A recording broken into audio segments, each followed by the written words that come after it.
Hello there, and welcome back to the channel. Mad Mike here, and today we are going to have another installment in the Will It Fail series with the upcoming film Detective Pikachu that is coming out on May 10th of this year.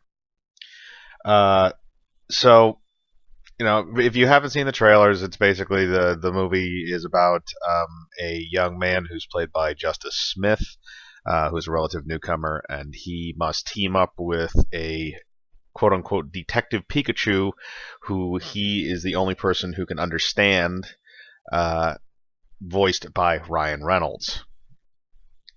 Now, the movie itself is based off of a series of video games, also called Detective Pikachu, that were put out in the late 90s to early 2000s. And really, the whole core of the story is just the interactions between Justice Smith and the Ryan Reynolds voiced Pikachu, which also wears a Sherlock Holmes hat, much like in the games. So let's just break this thing down, and we'll see if this thing is going to wind up making its money back. So the director is Rob Letterman, and he's mainly done a lot of animated. He started out doing a lot of 3D animation stuff. And then he's moved into some live action recently. So he started out with stuff like Shark Tale, which was a 3D animated film in the same kind of vein as like the Finding. It was basically kind of a Finding Nemo ripoff. It came out around that time. Will Smith starred in it, and a few other notable people. Then you also had Monsters vs. Aliens, which again was in the on the tails of, I believe, Monsters. No, maybe Monsters University, I think at the time. But then you have that, and then he went on to do a few other movies, which had him teaming up with Jack Black in Gulliver's Travels and Goosebumps. And now he is directing this. So Letterman does have a bit of a track record with child-friendly films, which this seems like it's relatively child-friendly. I believe it's going to wind up being rated PG-13, or it has been rated PG-13 by the board.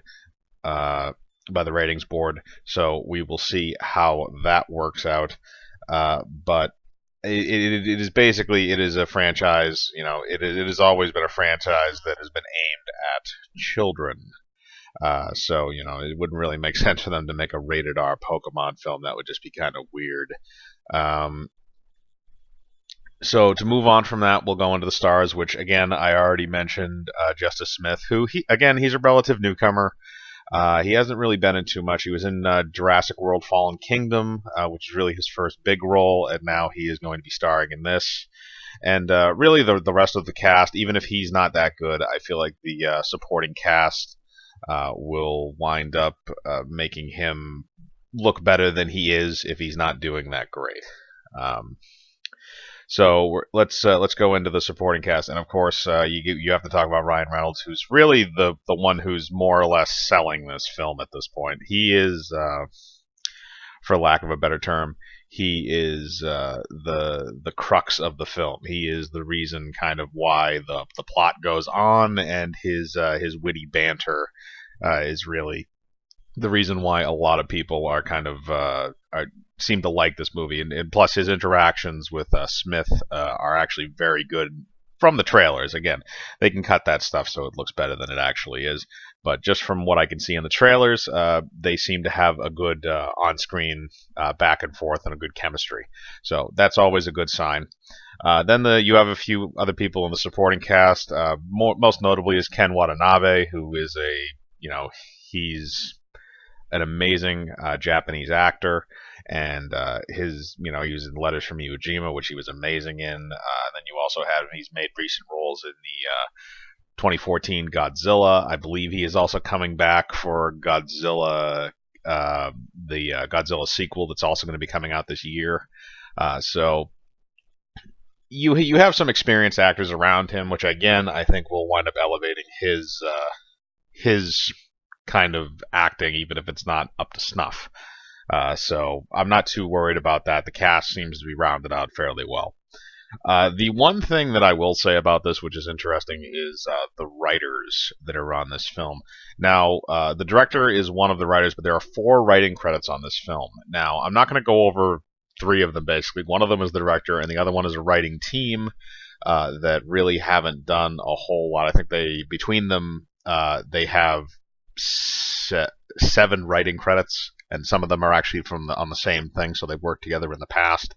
And that they could have also just been script doctors too. That's a possibility. But the one that I'm going to harp on a little bit is Derrick Connelly. And Derrick Connelly, you know, he has written for a number of different things. He's written for both of the recent Jurassic World films.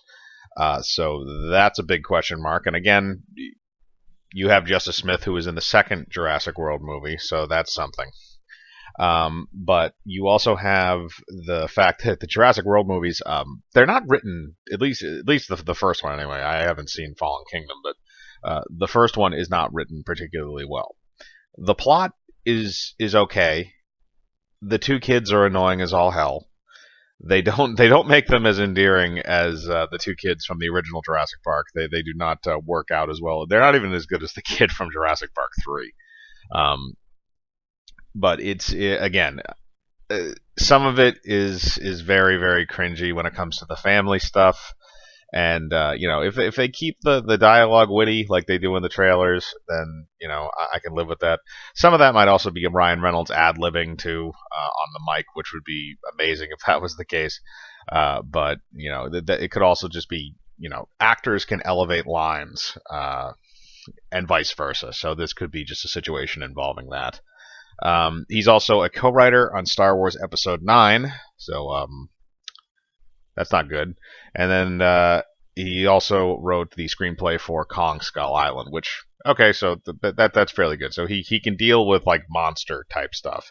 And again, it's Pokemon, so now we're going to move into the trailers for this. So there's been 2 trailers that have come out. They've kind of highlighted the Pokemon cameos that are going to be in this film. And they have a few funny ones. They have Jigglypuff, Charizard, like a bunch of classic Pokemon that are going to have cameos in this, aside from Pikachu. And the trailers also showcased the aesthetic. So if you've seen the trailers, this film is going to be live action, and they've used 3D models of the Pokemon characters to put in this movie, and it's a little interesting to see because they give them a lot of detail. It's not like they're shiny and like they are like they were in the television show. They give them fur and stuff like that, and they make them kind of look like real animals, which is I wouldn't say off-putting, but it's definitely a bit of a jarring visual change from what we're used to seeing them as, because most people are just used to the games or the anime and stuff like that. So it is a bit of a change, but again, the trailers they've showcased the basic story, which again they don't give too much away, except for the fact that Justice Smith's father is a police officer and he supposedly died, and now Ryan Reynolds' Pikachu is going to help him solve the murder for whatever reason. They don't really give a very good reason of why the 2 of them actually team up to try and solve this, other than the fact that Ryan Reynolds, apparently to everybody else but Justice Smith, sounds just like a Pikachu, which, again, if you're not familiar with Pokemon, Pokemon literally just repeat their name over and over and over again. They don't actually speak. But apparently they can communicate with other Pokemon on some sort of a level. But everybody else, all they hear him say is Pika Pika. They just hear him say Pikachu all the time. But Justice Smith can hear him talk. So it's one of 2 things. Either Justice Smith is schizophrenic, or he can actually understand Ryan Reynolds. I'm guessing it's the latter, since they made a movie around it. But that again, that is really those two's relationship seems like it's going to be the main buildup of the movie. They do showcase some other characters in the trailer, which we'll see, and they showcase some other Pokemon. Now, originally, I thought the female character was actually going to be Misty, but I guess it's going to be a different character because it was a girl with red hair running around with a Psyduck. So then we move down to the most important part of this entire thing, which is the budget. Now, I couldn't find an exact budget on this movie, which is not surprising because a lot of movies do not give out exact budgets. But the estimate budget that I could find was between 125 and 150 million, mainly because of all the CGI that appears to be used in the movie. Now, I'm going to go with probably the median of that. I'm going to go with about 135 million. And again, it could be a little more, it could be a little bit less. We're just going to go with this number because it seems like it's a roughly good estimate. So you have 135 million, and which means it needs to make roughly around or a little under 300 million to basically break even and become successful.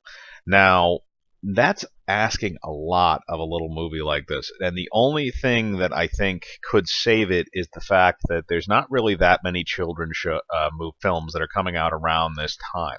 The next one that could probably garner around the same audience is Aladdin, which comes out on May 24th. Unless people get terrifyingly frightened of the Will Smith-faced genie. Because honestly, that is a creepy visual. That is a really creepy visual. But before that, the other thing is 2 weeks before Avengers Endgame comes out. So the other problem is that you might have this film get swept away by Avengers Endgame, even though they're not technically aiming at the same audiences.